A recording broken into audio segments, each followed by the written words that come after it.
For 10 long years, Gao Tu carried a secret that consumed him silently.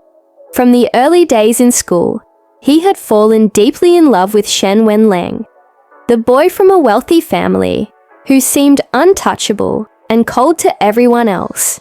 Gao Tu, on the other hand, came from a poor background, an omega forced to hide his true identity just to be near Shen Wenlang.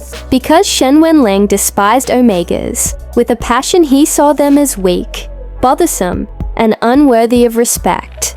Knowing this, Gao Tu masked his scent, swallowed heat suppressants, and pretended to be a beta, all in an effort to stay by Shen Wenlang's side without raising suspicion. Despite Shen Wenlang's harsh words and icy demeanor, Gao Tu endured.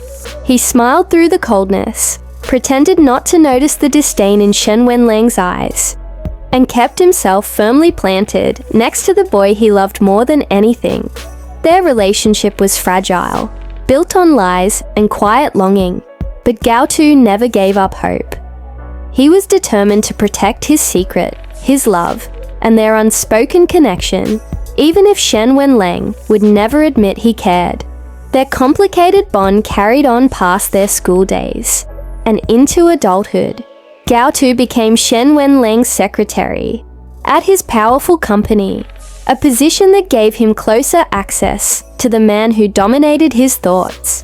Although there were many secretaries, only Gao Tu's absence was ever noted directly by Shen Wenlang.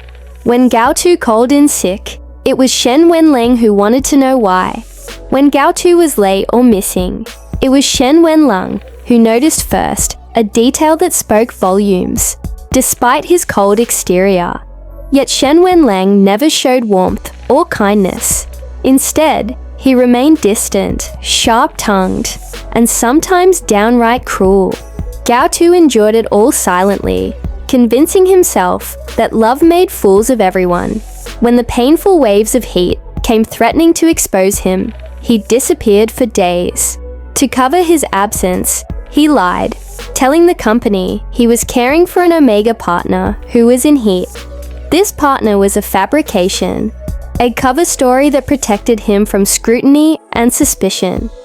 Shen Wenlang believed the lie, unaware that the scent on Gao Tu's clothes and skin was not from some lover, but from Gao Tu himself, forced into hiding once again. This delicate balancing act, this careful dance, lasted for years until the night of the company dinner. Shen Wenlang, drinking more than he should have, let down his guard. Vulnerable and far from the sharp alpha he usually was, he ended up in Gao Tu's arms, and then in his bed. For Shen Wenlang, it was a hazy memory he soon forgot.